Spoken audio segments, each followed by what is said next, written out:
I'm sorry, Mr. Foster. I'm sorry, Mr. Foster. We need someone with experience. But how can I get any experience until I get a job that gives me experience? If we gave you a job just to give you experience, you'd take that experience and get a better job. And that experience would benefit someone else. Yeah, but I was trained in college to handle a job like this, so in a sense, I already have experience. What you've got is college experience, not the practical, hard-nosed business experience we're looking for. If you joined our training program out of high school, you'd be qualified for this job now. Then why did I go to college? Had fun, didn't you? A modern day remake of Matthew Vaughn's Lay a Kick, a Coen brothers end up with Timothy Chalamet. A Citizen Kane prequel, a Midnight Cowboy sequel, Alvin and the Chipmunks deserve another squeakquel. There's so many new ways to revisit sideways, but a graphic novel is how we choose to update. But we still hold fast, you can't change the past on the Ruined Childhoods podcast. It goes by many names. The middle school S, the cool S, or even the misappropriated Stussy S. We all know it. It's been carved into our desks at school, scribbled on corners of notebooks and graffitied onto the sides of buildings. It also appears in the artwork of Andy Warhol favorite Jean-Michel Basquiat and a number of his paintings, including 1982's Charles I, though some could argue it's a variation on the design. Before Basquiat became a neo-expressionist icon, he was a seemingly run-of-the-mill teenage dirtbag. He took LSD and slept on park benches. He and his buddy Al Diaz tagged Samo on New York City's walls, and he was expelled from his high school for hitting his principal in the face with a pie. Any student of the slapstick arts knows that Basquiat didn't invent the practice of pieing. In fact, it dates back to the early 20th century in music hall sketches by Brit humorist Fred Karno. The legacy of pieing lived on in the works of Charlie Chaplin, the Three Stooges, and Mel Brooks, just to name a few. There's even a pie-throwing championship that takes place annually in Kent, England. Pieing has also found its way into the world of activism and is used as a way to demonstrate disapproval of a person for their societal impact. Notable recipients of the business end of a pie include Otto N. Larson, LBJ's chairman of the President's Commission on Obscenity and Pornography, Watergate's scandalist G. Gordon Liddy, and noted homophobe Anita Bryant. One significant pieing instance was when billionaire nerd Bill Gates got creamed back in 1998 by Belgian prankster Noel Godin. Shortly after, the incident inspired a free video game called Pie Bill Gates, a whack-a-mole endeavor to toss pies in the face of randomly appearing Bill Gates faces. But Mr. Microsoft isn't the only target in the game. Other famous faces include media mogul Rupert Murdoch, Me Too critic Karl Lagerfeld, and singer Kenny Rogers. Kenny, the gambler Rogers, rose to prominence in the 1950s as a member of a few moderately successful doo-wop and folk outfits. However, his first major hit was in 1967 when his group, The First Edition, released a psychedelic rock song called Just Dropped In to See What Condition My Condition Was In. Modern cinephiles would be more familiar with the song's inclusion in the Coen brothers' classic, The Big Lebowski.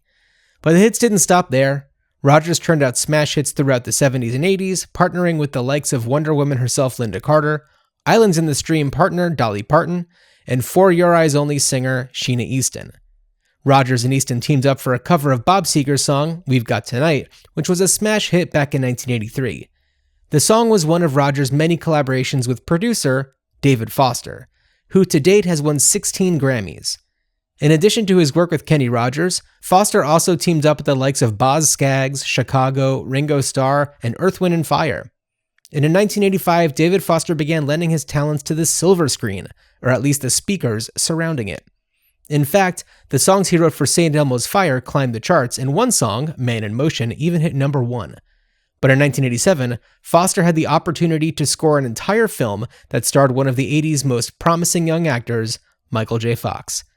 Greetings, Starfighters. This is Ruined Childhoods, and on this episode, we dive deep into the secret of my success, the story of a Kansas farmhand who will stop at nothing to become a big city yuppie, viewing the cool-esque graffitied streets of New York as his expressway to financial greatness. Dan, you're a high school teacher. Do your students ever doodle the cool S? I have seen the cool S on occasion. It's so thrilling to me when I see it in the wild still. I see it in the wild. I see it referenced. Yeah, the cool S has definitely remained, and I feel like we've talked about it on a past episode. I'm sure we have. I love that S. I feel like it definitely came up in the context of something we were talking about at some point, not recently. No, we've been doing the show for a really long time. So the fact that the cool S would have come up before is not surprising to me. Right. No, in fact, I think we actually just passed the 6-year anniversary of doing the show. 6 years. Wow. Yeah. 6 years of My this goodness. magic. And welcome, Starfighters. If Hello. any of you have been with us for the full 6, thank you. We appreciate you. For those of you who are just joining us on this one, thank you. We appreciate you. Weird one to start with, but I guess you could say that about all of them. You know, John, I mean, but that's the secret of our success, you know? You can join on anyone, and it's just, it's always going to be a weird one to join on. Why not? Why not? Anyway, Why not? Yeah, so for those of us joining us for the first time, my name's Dan. That over there is John. Hi. We are brothers biologically, from the same mother, and well, you know, some people say he's my brother from a different mother. Yeah. You know, Brother from that same mother. yeah. I mean, as far as we know, and I'm pretty sure that we're confident in that. yeah, no, that tea would have spilt by now. But yeah, so but here we are. We love talking about movies, and we love checking in on some of these older films that, you know, maybe we haven't seen in a long time, and we're just gonna chat about it and then see what happens when you take a movie like this and Hollywood says, here's a blank check, make something new. Or maybe not just Hollywood. Who knows? Yeah. How could the secret of my success ride again?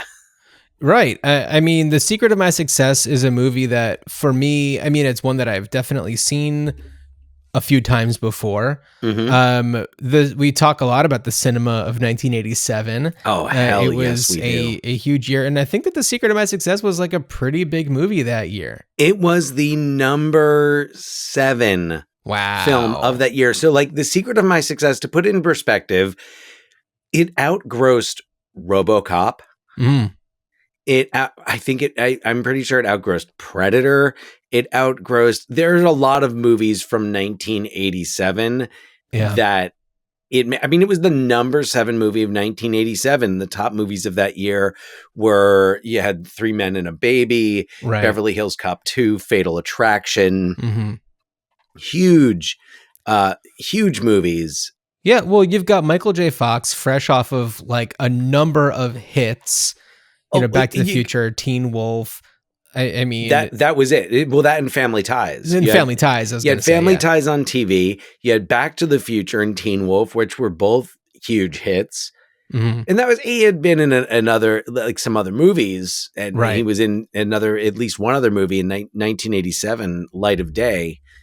But Light of Day, I've never seen that one. yeah, I've never seen it either. But it's Michael J. Fox and Joan Jett, and I think they play siblings who have a rock band, and they do a really great I've cover heard of the of song. this. Yeah, Springsteen song.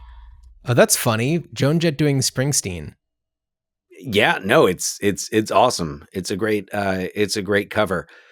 But yeah, so Michael J. Fox was huge. I remember this movie coming out. 1987 Mm-hmm. was the year that I really fell in love with movies and just really found my love of movie going. Right. I didn't see The Secret of My Success in the theater. But Okay. I remember seeing it on VHS and watching it recently. I can definitely see why I wasn't always the biggest fan of it. And, we'll get more into why, because there are some things that remain. And then there are other things that, watching it recently, I had not seen in this movie previously. Got it. Well, since we're talking about how The Secret of My Success became so successful, in addition to Michael J. Fox, and I don't know how much people were really paying attention to this type of thing, but Herbert Ross, the director, had done a number of movies, but notably like Footloose and The Goodbye Girl, and had established himself as, I'd say, a pretty reliable director, and has done quite a bit even since The Secret of My Success. There's he did My Blue Heaven. which we talked about before we started recording this show. That's right. He did My Blue Heaven. Yeah, we were just referencing it. So, and I misspoke. I'm looking here at Box Office Mojo, and it looks like The Secret of My Success was actually the number 6 moneymaker of that year. So it's even better than you were thinking. Well, actually, hold on, because it might be, I'm noticing now that this list includes like movies that came out at the end of 1986.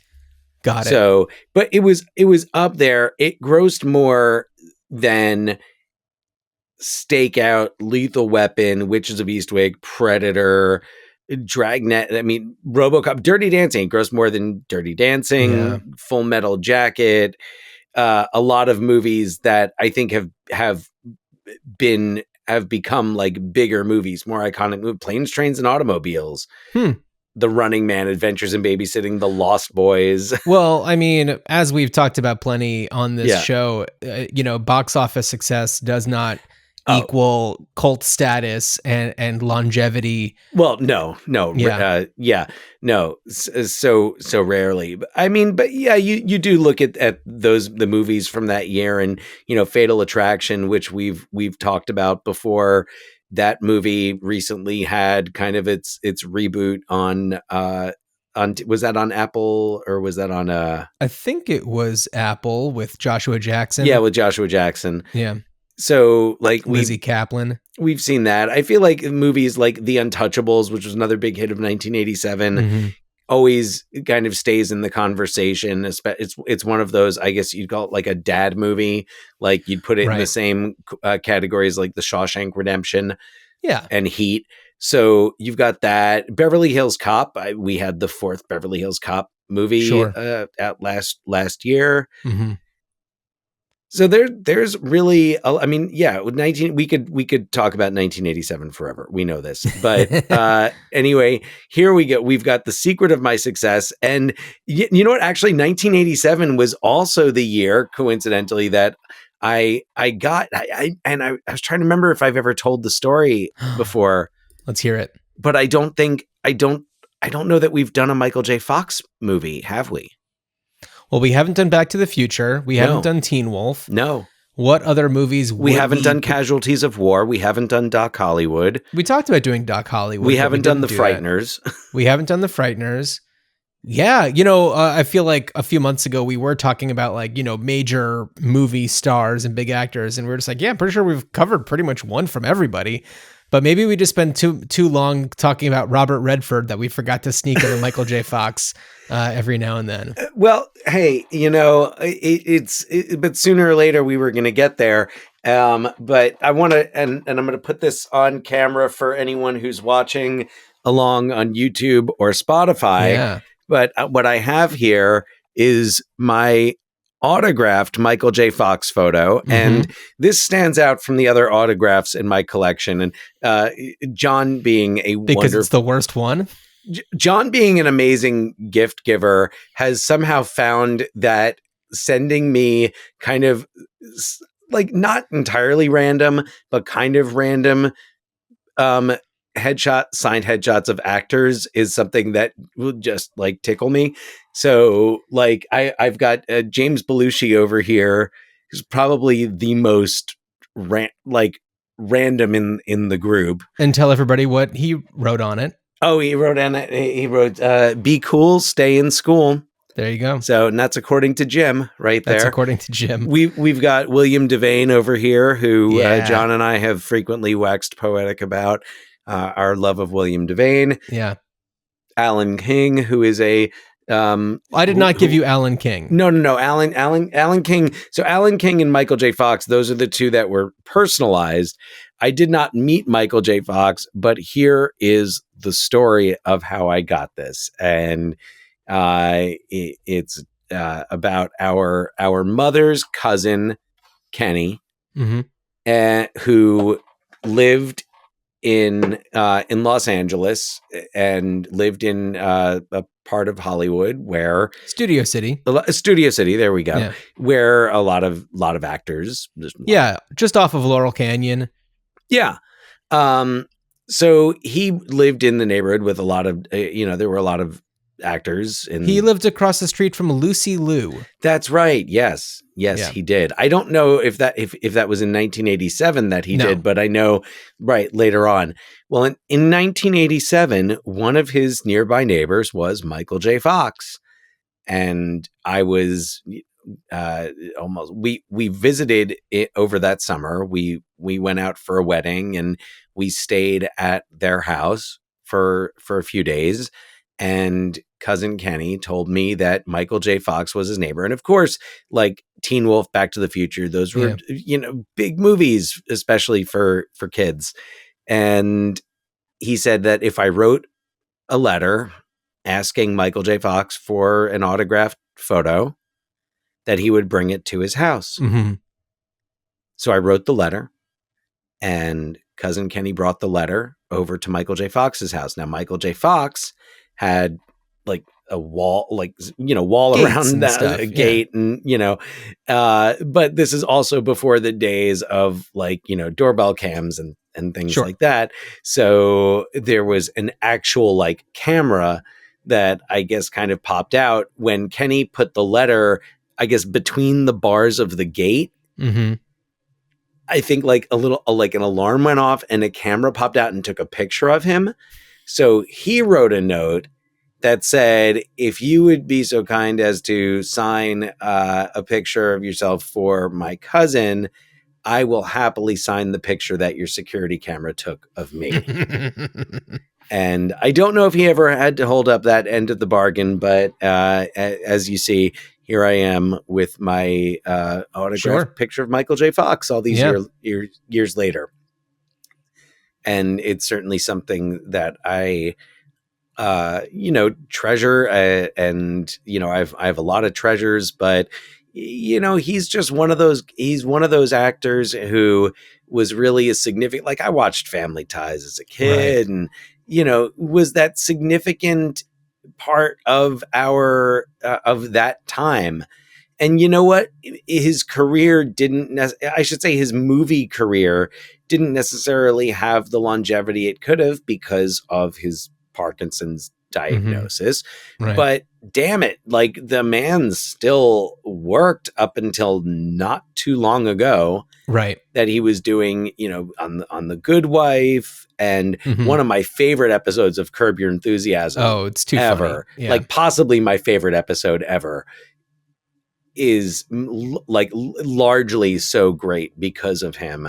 He's wonderful. Yeah. He really is and just has been an amazing activist and by all accounts, just a wonderful human being. Right.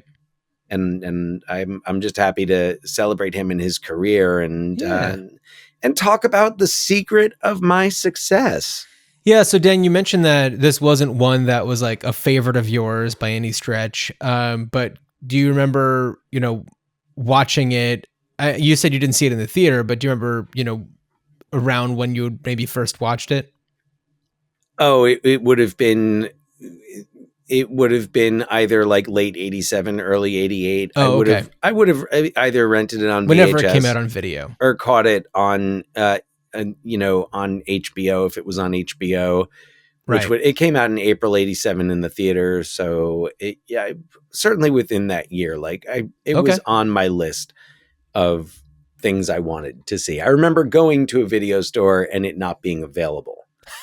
Wow. What a weird memory you have. Well, no, and it was really weird because it was also it wasn't at home. I was staying at another cousin of our mother's, cousin Audrey in Staten Island. I was staying at their house for some reason. And we went to the video store. They did not have The Secret of My Success. I could tell you what I rented though. What did you rent? Daryl. Really? Yes. Daryl? Yes, absolutely. With the robot boy and Michael McKean. Amazing. Yeah. Absolutely amazing. Yeah. Okay. So John, when did you first see The Secret of My Success? I probably saw it when it was on, HBO or whatever at some point, and probably didn't, process the movie in any way at all, because it's not that fun for children. You see Michael J. Fox, being silly at times, but like, it's certainly not a movie for kids. Well, and that's kind of part of the not qualms with it, but kind of my mixed feelings about it. And I can go into more detail. Should I do the? But I will say, I mean, I do remember watching it like maybe 4 or 5 years ago for the first time, with like being conscious of what I was watching. Right. And I remember watching it and being like, okay, well, that's that. And then watching it again for this episode, it was, I enjoyed it knowing that we would be talking about it, because this is a movie where there's lots to talk about. Right. Yeah. There's lots of. Go ahead and synopsize, and then we'll really get into it. Okay, here we go. Recent college grad Brantley Foster will stop at nothing to become a successful New York City businessman. So when he lands an opportunity in the mailroom at a distant relative's company, Brantley finds every possible opportunity to rise through the ranks fast. But traditional means are too slow, so Brantley squats in an empty office and assumes the pseudonym Carlton Whitfield, wedging his way into meetings and the executive break room. But when Brantley falls in love with Christy Wills, the only female exec and his Uncle Howard's mistress, it's up to Brantley to find both a legitimate path to the top of the business world and a drama-free relationship. As Brantley, Brantley Foster, we've got Michael J. Fox as Christy Wills. We've got Helen Slater. Mm-hmm. We've got Richard Jordan as Uncle Howard. We've got John Pankow as, I forget the character's name, who works in the mailroom with him. Melrose, yes, Melrose. I wonder if he knows Hollywood Montrose from Mannequin. Of course, of great 1987 sidekicks. Named after Los Angeles landmarks and streets. Yeah. We've got Margaret Whitten, as Aunt Vera, Uncle Howard's husband, who takes a liking to Brantley. Yeah, and then we also have Fred Gwynn, very briefly. Yeah. We have a brief appearance from Bruce McGill, who is my second favorite actor from Time Cop. Who's your first favorite actor from Time Cop, then? Mia Sara. Okay. All right. No, so, of course it's JCVD. Come on. Ron Silver's in that movie, too. Ron Silver's excellent in that movie. Ron Silver's fucking great. All right. Getting back to The Secret of My Success here. Ron Silver is not in The Secret of My Success. Who else? Mercedes Ruehl. Mercedes Ruehl is amazing in this movie. We love Mercedes Ruehl. A fantastic Mercedes Ruehl performance, and what a coming out year for her, because she also Married to the Mob was the following year. She is just every time I see her in something, I'm just reminded of how much I should have always been appreciating her, but never fully appreciated her, because for the most part, she played characters who were very stressed out. And I feel like that always got me stressed out. And even though her character in this is a little stressed out, she's funny and weird in a way that she's not funny and weird in like The Last Action Hero or Married to the Mob or Married to the Mob. Yes. But that's not one that I really saw when I was a kid. Married to the Mob is great. I love Married to the Mob. But she's fantastic. I always love Mercedes Ruehl. What a funny scene stealing moment she has in this. And hold on, I was remiss. I did not look for the actor's name, but I don't need to say his name. All I need to say is Uncle Frank. Oh, mm-hmm. And I don't even need to say Uncle Frank from Home Alone. Just Uncle Frank is in the movie as kind of one of the executives. Jerry Bammon, but like the biggest suck up of like, huge suck up. I'm going to tell Mr. whatever, Mr. Prescott. But Uncle Frank is in it. He's great. Look what you did, you little jerk. Brantley, Carlton. Brantley. At one point, they do say Brantley Whitfield.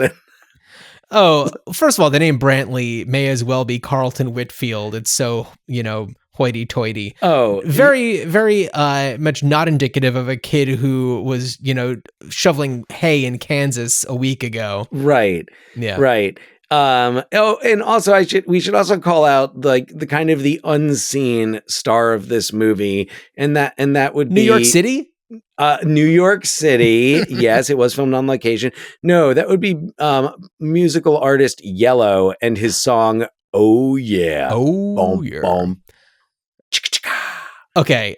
What a decade Yellow had with that song. How much money did he in 1986, 1987 alone? I mean, between this absolutely. and Ferris Bueller, I think that Yellow was like two guys. And was it? I think it's like two guys, and I think we're just like raking it in. Wow. They have a song on another one of my favorite soundtracks of the 1980s, The Mighty Quinn. Oh, okay. But it is not Oh Yeah. It is. They have a different song. They do have a different song. Yeah. Funny. It's called La Habanera. Oh, okay. Okay. Yeah. And it's a fun song, but you can definitely hear the Oh Yeah vibe in it. I was listening to a podcast this morning and they made a reference to Oh Yeah. And it's not a movie podcast or anything, or a music podcast. It just came up in conversation. I was just like, man, it is so zeitgeisty. That song is everywhere. And I mean, Ferris Bueller's Day Off definitely propelled it into the stratosphere of iconic movie music. Oh, but you know what's funny is I feel like it's almost a different version of it. Like it's the same song, but it feels like there's like different sections in it. Like it's a different, it's almost like remixed specifically for each movie it's in. Okay, so when it comes up in The Secret of My Success, it is a very long sequence. And so there definitely was some reworking because I looked and I think the song itself is only like 2.5 minutes. But there's so they did more, something to it. There's more lyrics. There's like, it's beautiful. It's like, oh yeah. What a funny song. I like, and it's just, anyway, I'm going to come back to the music in this movie later, but I have comments about the music. Okay, so one thing I do want to say before we keep going is that like I don't care about spoiling this movie because this isn't a movie where like the ending matters at all, and also like this isn't a oh my god you haven't seen The Secret of My Success kind of a thing. Like it's the ending is there just to end the movie, to wrap things up, right? And also, and this is the point. And I guess I have kind of like a things I liked, things I didn't like approach to this. Bring it on. Yeah. Okay. So let's start with something that I really liked about it that I don't think I'd ever really recognized in it before. And the oh yeah scene is definitely like a great example for this. But how much this plot is very like Shakespearean or totally. like old like French farce. It's almost like it's like a French farce where you've got like the peasant who finds out they're distantly related to some nobleman, and they go to like find a position. They're like, yes, I want to be like, whether it's, oh, I'm going to be a knight or I want to be like, an advisor to the court or whatever. And he winds up in the stables and the one's like, oh, okay, well, yes, I won't have you put to death, but you can go work in the stables. And then he ends up like, he ends up taking it's like, oh, you have to take the carriage and take this woman here. Same thing that happens with the limo and Vera. And then you have the whole like pastoral retreat where they're all there for the weekend, and Brantley has to do the whole like is similar to Mrs. Doubtfire.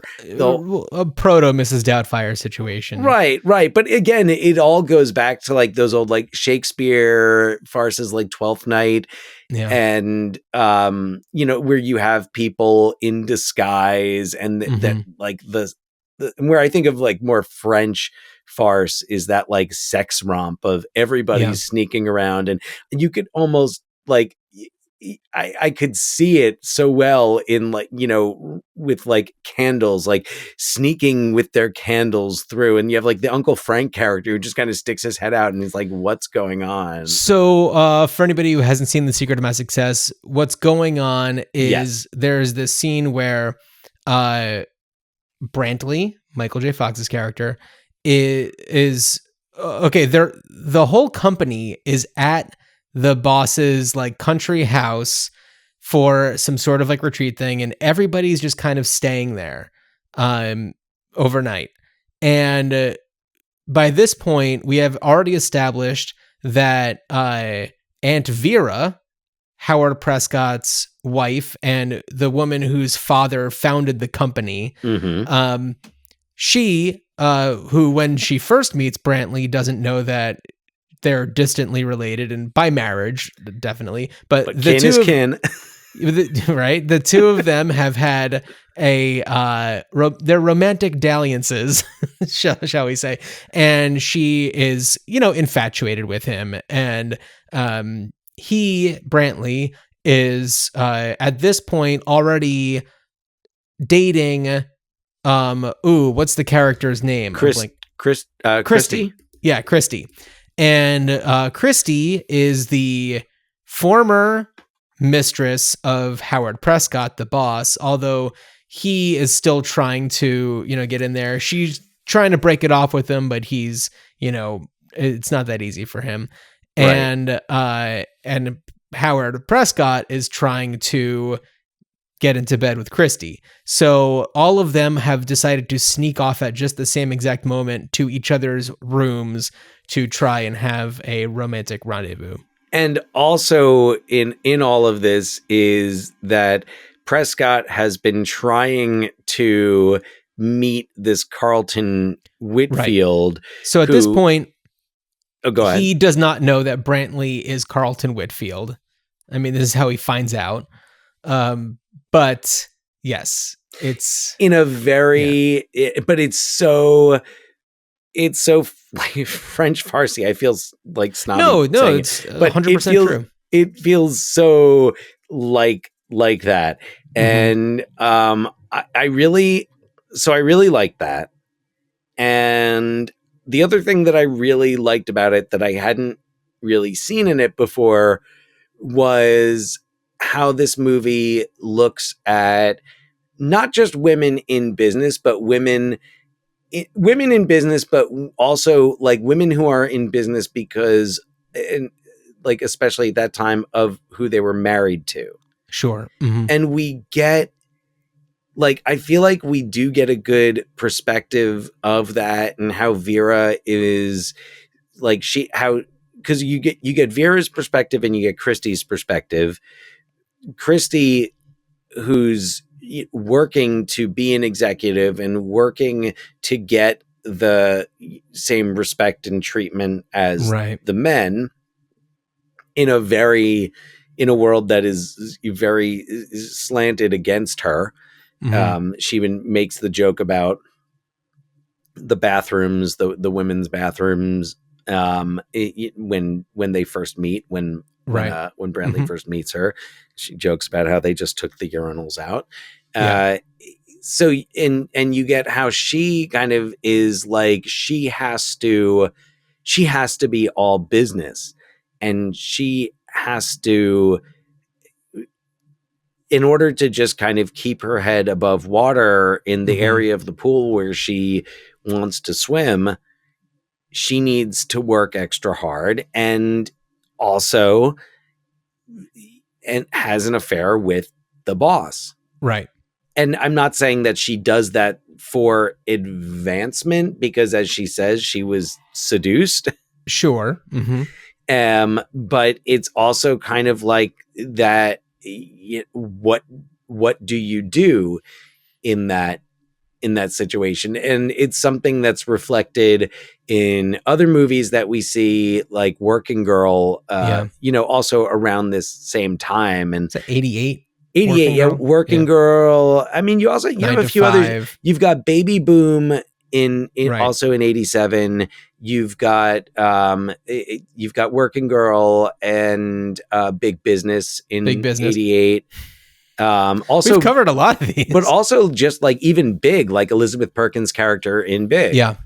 But so you get that perspective, but you also get Vera's perspective as like she works hard just to keep her husband's attention. Right.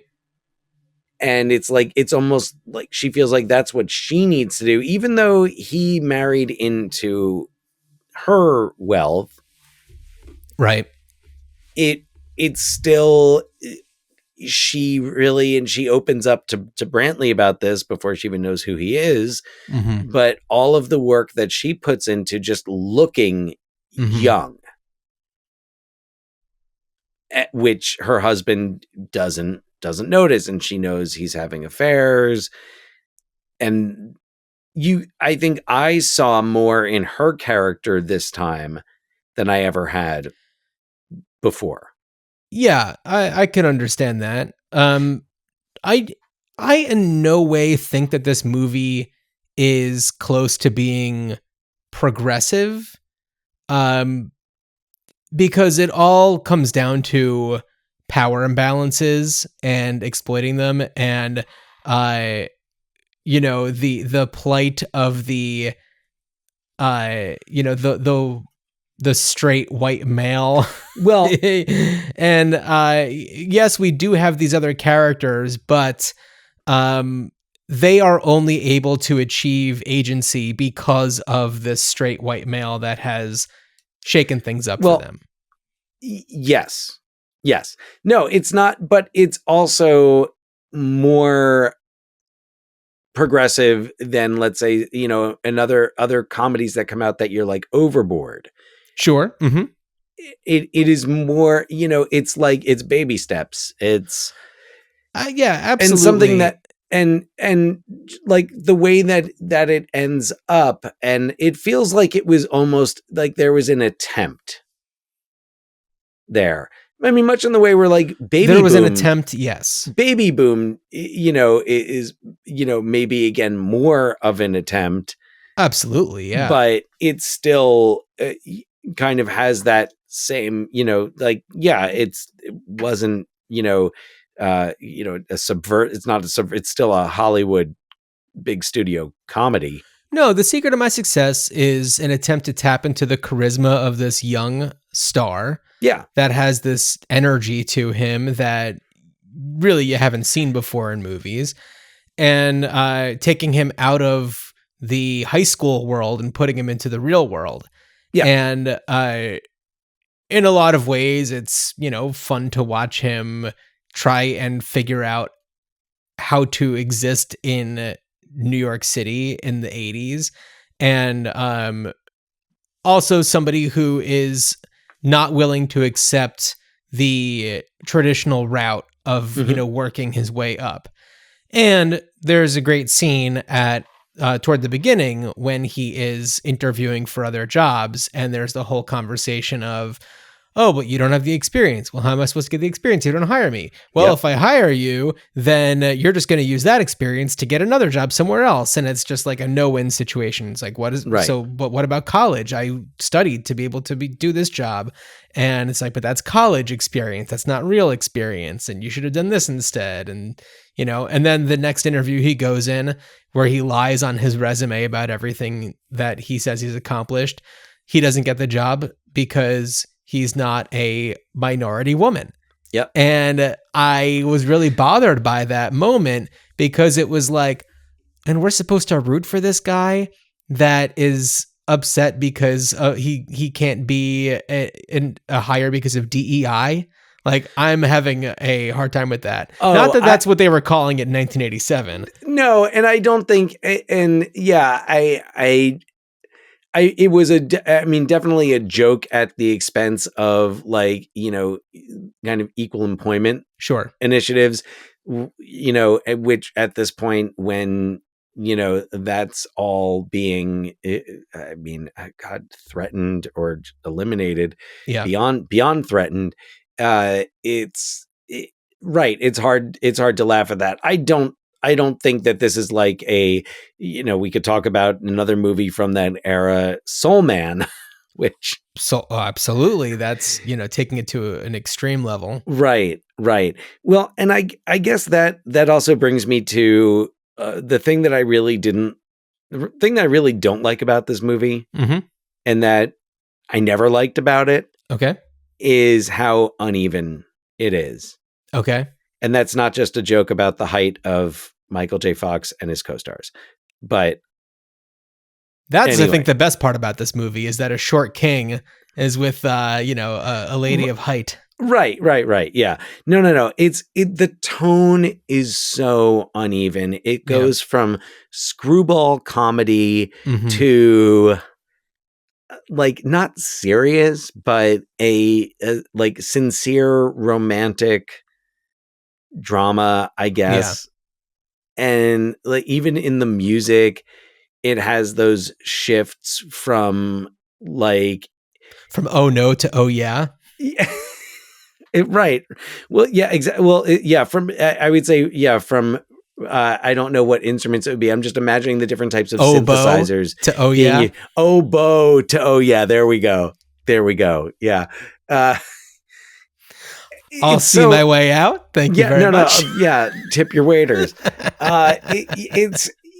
It felt so uneven, and I think it was marketed as more of a screwball comedy. 100%. Yeah, the poster is him popping out, kind of lounging on champagne, bursting out of a champagne bottle. Yeah. And you have sequences. You've got like the walking on sunshine sequence. That was like the trailer song. And you've got all the stuff with like the mailroom boss when he chases him and the whole mailroom boss thing. I was just like, ugh, come on. Like, what was the point of that? Yeah. It was just made it yuckier. But Melrose, I'm trying to think. No, Hollywood Montrose is the other one. Right. Melrose, Ira from Mad About You. That's how I know him best. Yeah. But his character is great also because he's just like, why would you want to be one of those suits? Right. Like, be in the mailroom and just coast. It's fine. You're good. I say that this takes me 2 hours, takes me a half hour, and I just do whatever I want. Like, this is the life. And I almost wish that it was the story of like embracing the mailroom and like just being like coming to New York, thinking that you're going to have this, job where you sit behind a desk and look at spreadsheets all day. But instead you enjoy the like pleasures of the mailroom. Like that to me sounds like a much better movie. And then maybe, falling for the female executive and, having to woo her without her, thinking of that a class difference. Well, and disguising yourself as a suit but more for the purpose of, and it's still very Shakespearean. No, absolutely. Yeah. Yeah. And honestly, like, it's so much more fun to see Michael J. Fox wearing like, mailroom clothes than wearing suits. Yeah. And he doesn't have wearing a suit energy. No, yeah, I was thinking about Family Ties. I was like, he always had that like, but even that, it was like more like sweater. Sure. Yeah. But energy. Even Alex P. Keaton, like the energy that he had in that show is a different kind of energy than what he has here. Yeah. And you're kind of supposed to be a little eye rolly at Alex P. Keaton. And I don't know. Well, yeah. Well, also, we're talking about, somebody who grows up on the farm in Kansas. Yeah. Yeah. So it's well, I'll tell you about one other thing that I didn't like about this movie is that Brantley does not take no for an answer when making an advance on Christy. Well, yeah. And it's just like, okay, should she be saying no for the reasons why she's saying no?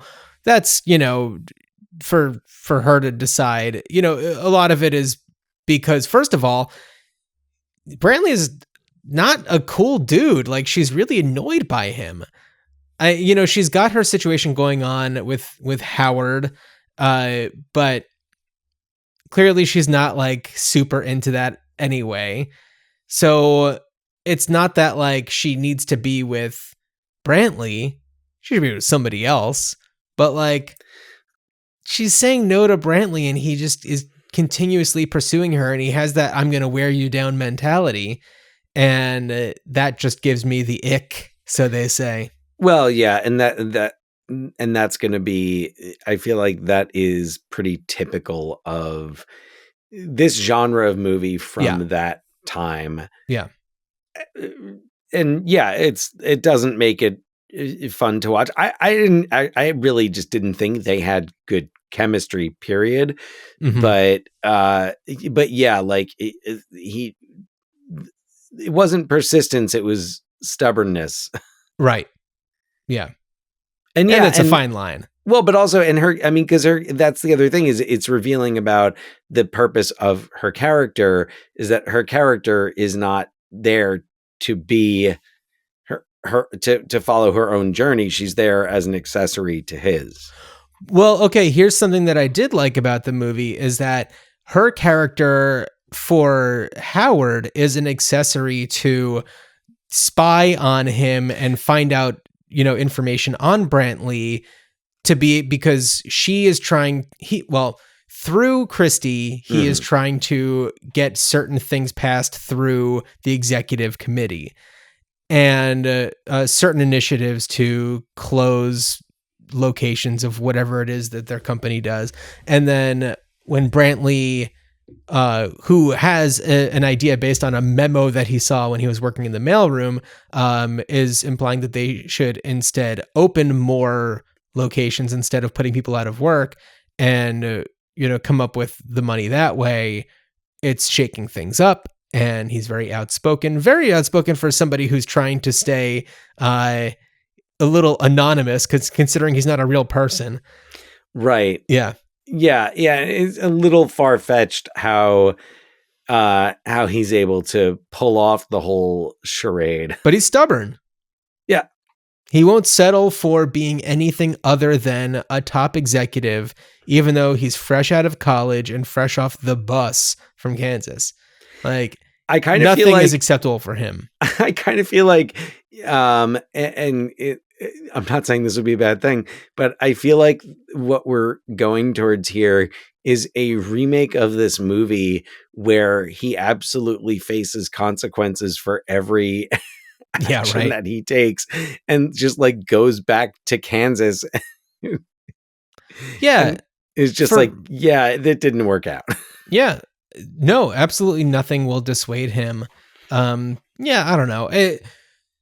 The thing is, like, if you want to watch an 80s movie where you can also just kind of turn off that part of your brain that is judging it for its wrongdoings, then by all means watch it. It'll be fun to watch. There's the fun moments. You can hear the song "Oh Yeah" by Yellow and have a fun time.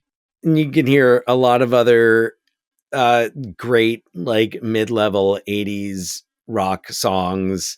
Who's the band that does it? I want to say like Glass Tiger, but it's not Glass Tiger. Oh geez, what's the name of the band again?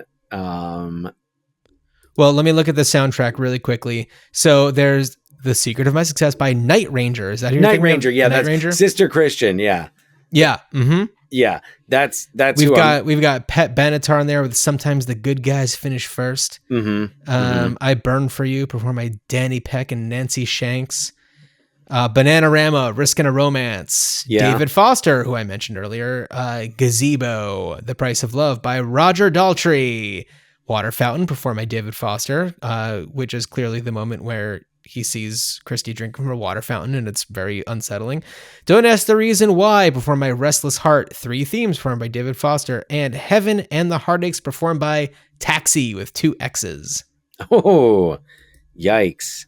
Yeah. So the music in this is just fantastic. There are moments in it when I just want like kind of the opening theme to kick back in, but the lyrics are just describing what's happening. Right. And it's like, there's an open office. Is he gonna use it? Reading the memos he stole from the mail. Yeah, well, there you go. I think that we've got a pretty successful idea to just create a musical. Although a musical has already been produced for this. Just looking at the Wikipedia. Well, I feel I don't know that the musical ever actually got. I should say a doomed from the start musical was created, but as you can figure out from the beginning of the Wikipedia entry, you'll know that it's doomed. In 2020, a musical based on the film was mid-run for its world premiere and pre-Broadway tryout at the Paramount Theater in March 2020 with Sidney Morton. In Aurora, Illinois. Was it in Aurora, Illinois? The Paramount Theater in Aurora, Illinois. Wow, party on, Wayne. Yeah, party on, Garth. So it was shut down because of COVID. It had been scheduled to run February 21st through March 29th. Final performance was March 12th, as Illinois Governor J.B. Pritzker shut down all performance venues starting March 13th. Yeah. So it got a little start and then nothing. So with that, Dan, I ask you, we've kind of danced around this a little bit, but like, what would you do with that blank check?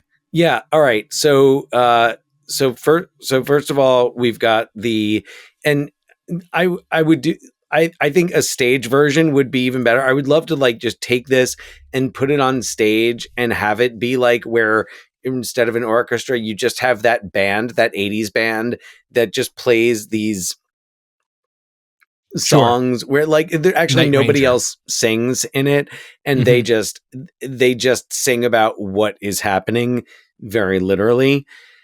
I would love to see this screened as a double feature with American Psycho. Okay. At some point. It feels very I was thinking of American Psycho a lot while I was watching this. Also, American Psycho, I think, takes place in 87. There you go. But yeah, I think that's where I was going more. That or remaking it, but remaking it as like a 18th century French farce. Yeah. and like kind of doing the reverse. 18th century. So kind of I don't know, 19th century, whatever. It's almost like how they took Dangerous Liaisons and then they updated it to be Cruel Intentions. Right. We're just going to take The Secret of My Success and take it back a few centuries and just like turn it into, the thing about the Duke's like distant relative who ends up working in the stables and like bangs the Duchess or whatever. Sure. So I think that's what I would do with it. And I think it would be really funny to like make something like that and like produce like a big costume, and you could do it on stage or on film, but produce it and be like, and it's like, just, yes, based on The Secret of My Success, the 1987 film, The Secret of My Success.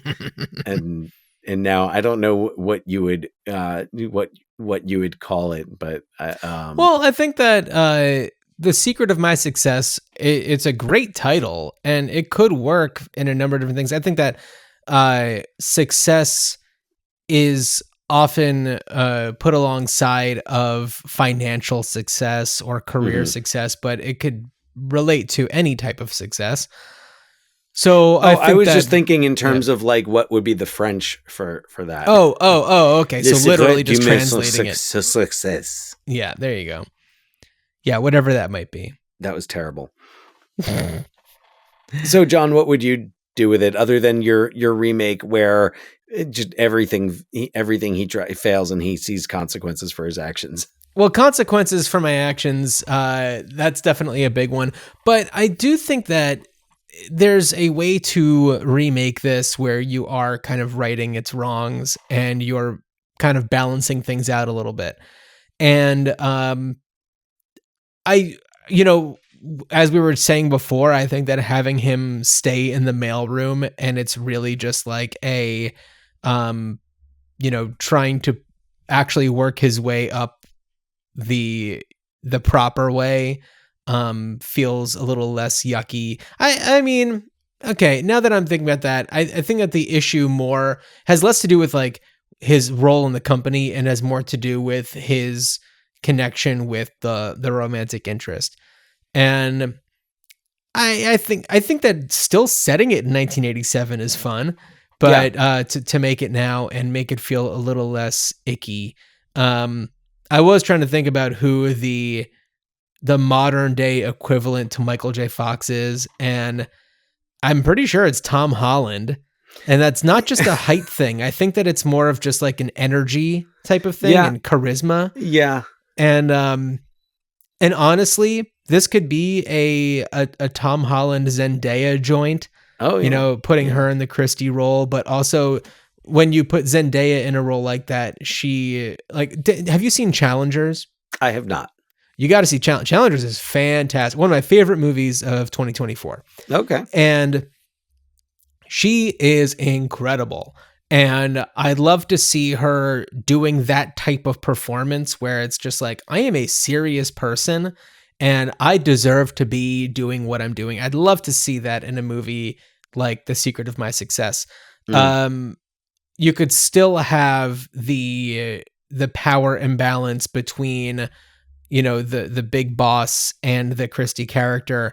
But I think that keeping the Brantley, which changed that name, keeping Brantley in the mailroom is great because then it becomes a different type of like a relationship with Christie. The power imbalance is different because of the gender. The gender's not really being on the same level as they were when they were both executives. But you know, if he is pursuing this person who has this like higher status, then I feel like there's a lot more that you can do with that. And the Aunt Vera thing, I don't know. I feel like I don't like the whole, even though they're not related by blood, that whole romance situation.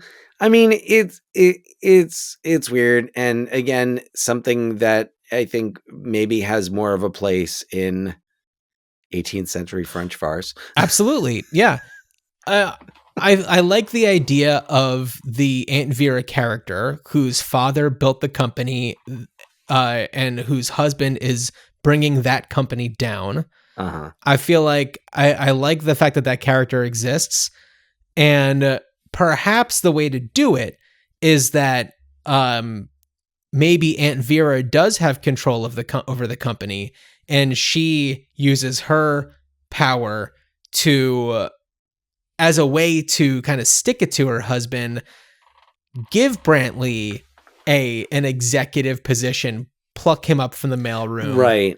And he is in a position of power because of a screw you component from the boss's wife. Now, would you have Brantley kind of like in the mailroom, kind of? So there was the idea of having Brantley like kind of find his place in the mailroom, and like the Melrose, like, all right, just kind of sit back and, you know, not work too hard.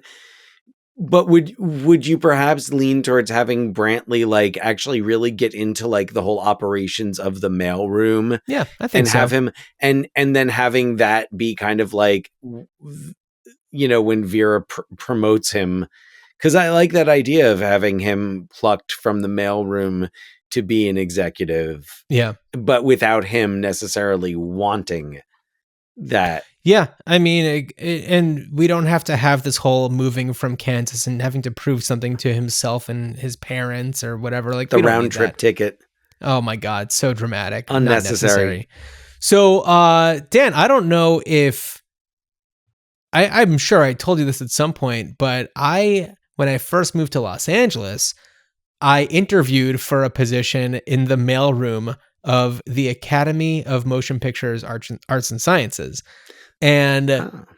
during the course, and this was like I had just moved there and I had no other prospects or anything for work. And I went into this interview and I would have been replacing somebody who had been in that role for like 40 years. And I was just like, oh, this is a death sentence. Like, Oh, this is no. the kind of role where you get in there and you just do it for the rest of your life. Oh, I do not want to be in that kind of position. As cool as it would be to like kind of work within that system, especially coming from like, somewhere other than California, like to be in that world was, there was something about that. But like, Right. yeah, I was just like, oh no, this sounds terrible. And also, I wonder if that's even a job that exists anymore. Yeah. Yeah. So it something might tells me, have taken care of itself.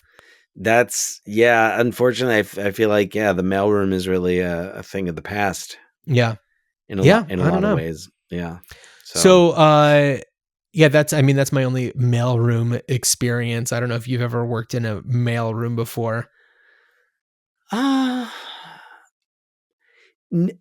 I mean, no, but I temped for a while. Okay. So it's possible I did at some point, like some mailroom type thing. There are temp jobs I had that were just like 1-day temp jobs that every now and again I'll like randomly remember I did. Oh yeah. But yeah, I don't have any mailroom experience to speak of right now. So it's also worth noting the similarities between The Secret of My Success and the musical How to Succeed in Business Without Even Yes. Trying. Yes. The only musical, Dan, that I have ever been in, we did it when I was in high school, and I was just kind of one of the random executives that comes in and sings part of a song, that kind Right. of thing. But I did watch the, I think 67, something like that, version. And, yeah, I mean, it's a kind of similar story. It's somebody who works in the mailroom and then kind of cheats his way up to becoming kind of the top of the structure. Oh, you know what it kind of reminds me of? I was like, what is that whole like, plucked from the mailroom to be an executive kind of remind me of the Hudsucker Proxy? Hudsucker Proxy. I love the Hudsucker Proxy. What you get with the Hudsucker Proxy is all of the like pneumatic tubes and everything, because that takes place in like the 30s. 30s, 40s. 40s. Yeah. No. Hudsucker Proxy is a whole different story. It is a whole different story. I feel like there was one other thing that I wanted to talk about with The Secret of My Success. It's not coming to me, but let's the Hudsucker Proxy is great. What else could you be talking about with The Secret of My Success?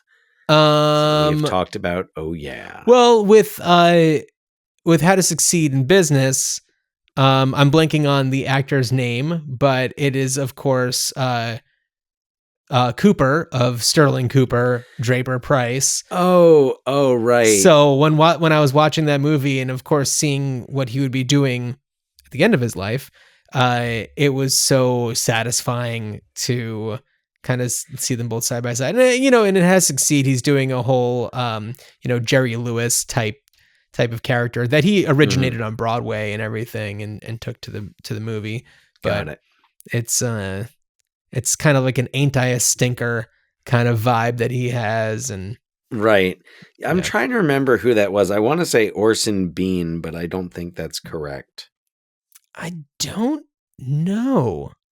I know that I looked up his name just a few days ago when I watched it, but it's escaping me. Robert Morse. Robert Morse. There you go. Yes. Robert Morse. Morse Orson, they have the same kind of sound at one point. Yeah, no, there was really no connection. Orson being who like my favorite thing that he did was being John Malkovich. Oh, yeah. So Yeah. good.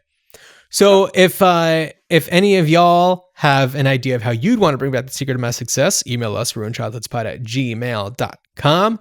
We'd love to hear from you. Leave us a review on Apple Podcasts. Leave us a comment on Spotify or on YouTube, where you can also watch these episodes. If you're watching right now, you would see that I'm wearing my my Brantley. No, this is my my Carlton Whitfield's best. Although I feel like I look more like William Hurt in Broadcast News. Yeah. Or since I'm wearing headphones and speaking to a microphone, some sort of sportscaster from 1977. Yeah, I don't know. You're in September 5th. It's a movie that I have yet to see, but sounds very good, about the ABC News crew covering the Munich Olympics.